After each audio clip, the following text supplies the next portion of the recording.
true. Nervous true. Very dreadfully nervous. I had been and am.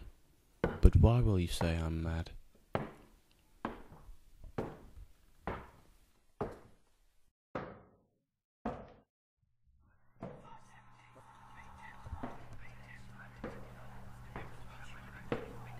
The disease had sharpened my senses, not destroyed, not dulled them.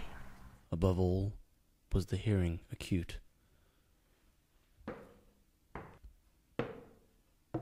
I heard all things in heaven and in earth.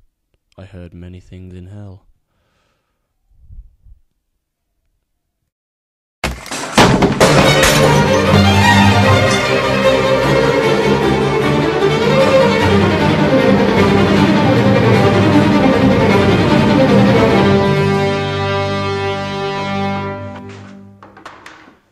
It is impossible to say how the first idea entered my brain.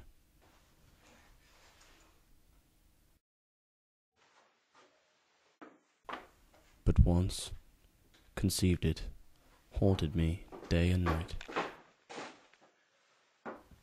Object, there was none. Passion, there was none. I loved the old man. He had never wronged me. For his gold I had no desire. I believed the aspect that led me to such unthinkable crimes was his eye.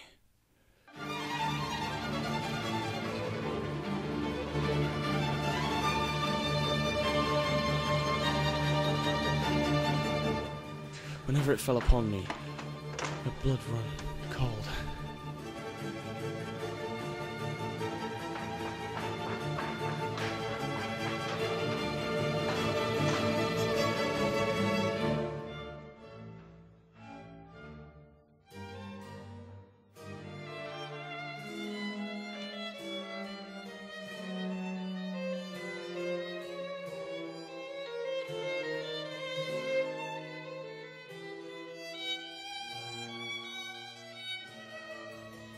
Very gradually, I made up my mind to take the life of the old man,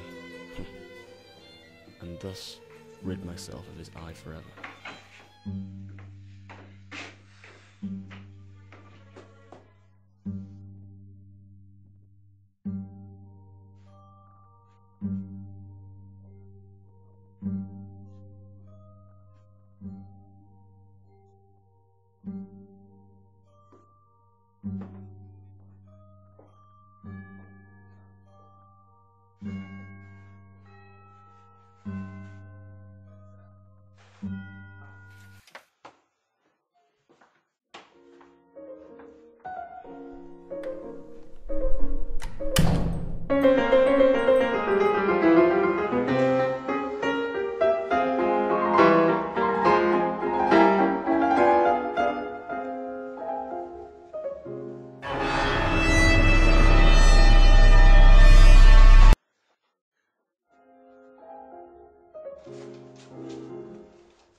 I was never kinder to the old man than during the whole week before I killed him.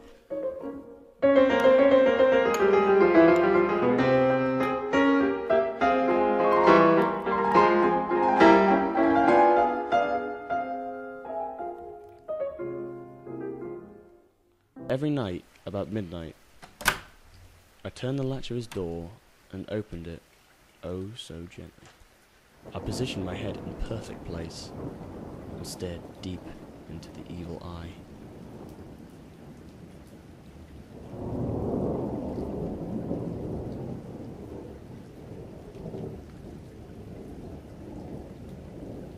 When the days broke out, I went into his chamber and spoke courageously to him by calling his name in a hearty tone and inquiring how he was these past 7 days.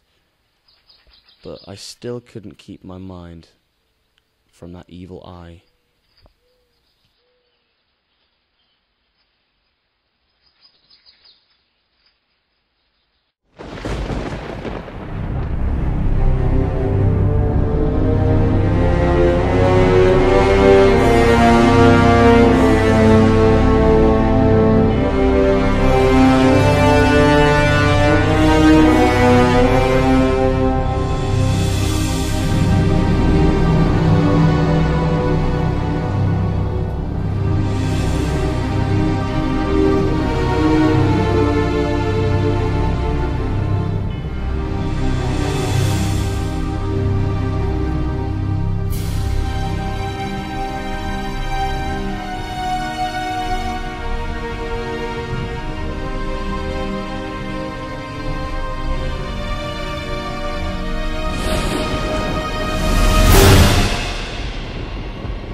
The old man sprung up in bed and cried out, "Who's there?"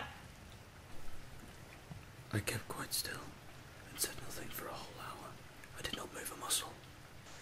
Presently, I had heard a slight groan. It was not a groan of pain or of grief. Oh no. It was the low, stifled sound that arises from the bottom of the soul when overcharged with woe.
I placed my hand upon his heart and held it there for many minutes.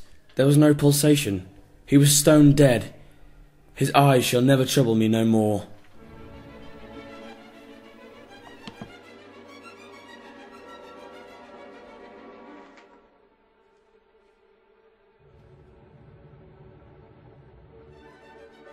If you still think I'm mad, you will think so no longer, when I describe the wise precautions I took for the concealment of the body.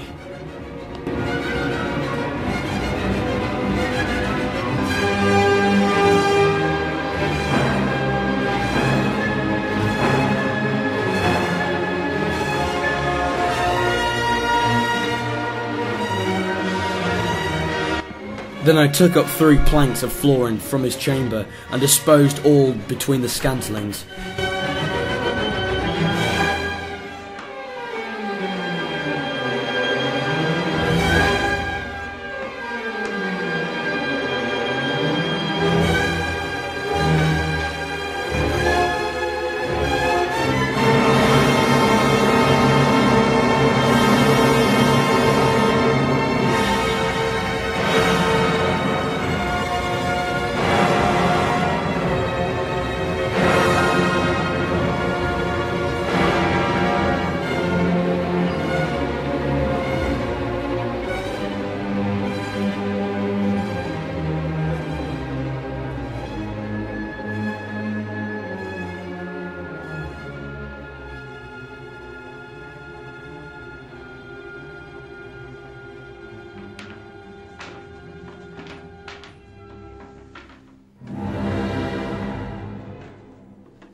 I then replaced the board so cleverly, cunningly, that no human eye, not even his, could detect of anything wrong.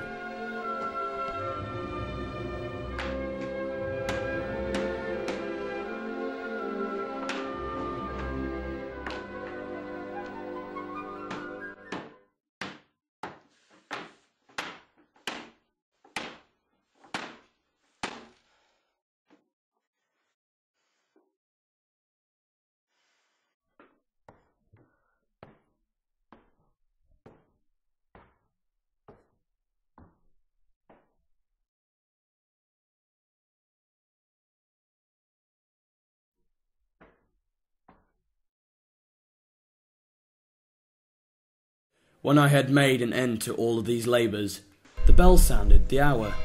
There came a knocking at the door.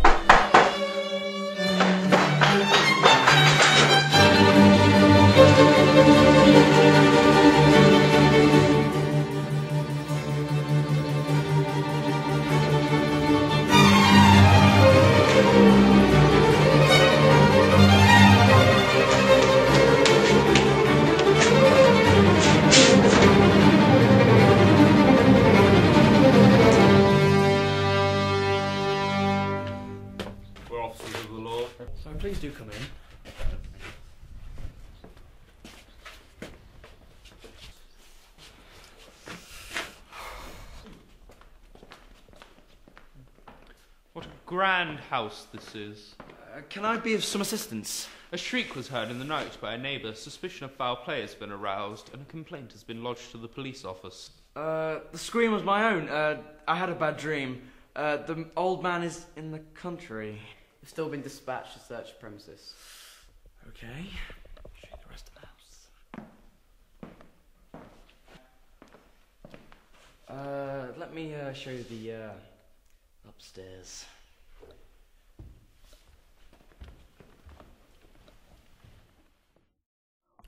I had led them at length to his chamber in the enthusiasm of my confidence. This way. All day.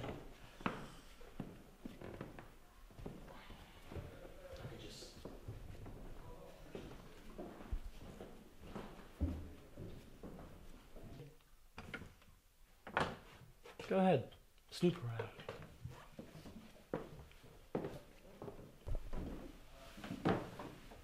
In the wild audacity of my perfect triumph, I placed my own seat upon the very spot beneath which reposed the corpse of the victim. The officers were satisfied. My manner had convinced them. I was singularly at ease. They sat, and a while I answered them. Cheerily, they chatted of familiar things. I felt myself getting pale and wished them gone. My head ached, and I fancied a ringing in my ears, but still they sat and chatted. The ringing became more distinct. I talked more freely to get rid of them, but it continued in its definiteness until at length I found that noise was not in my ears. Yet the sound increased, and what could I do?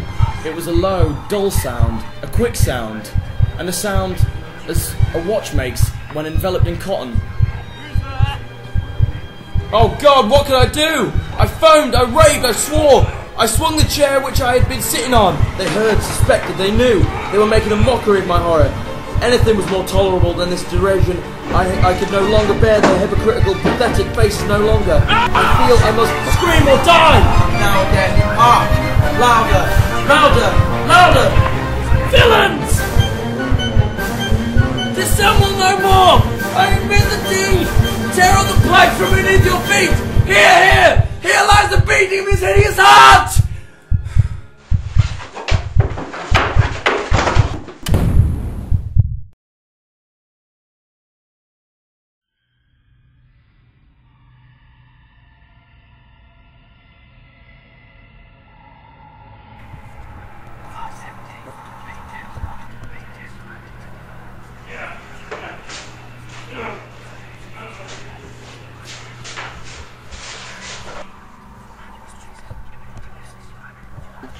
Too nervous. For 3 months. I have been, but why would you say I'm mad?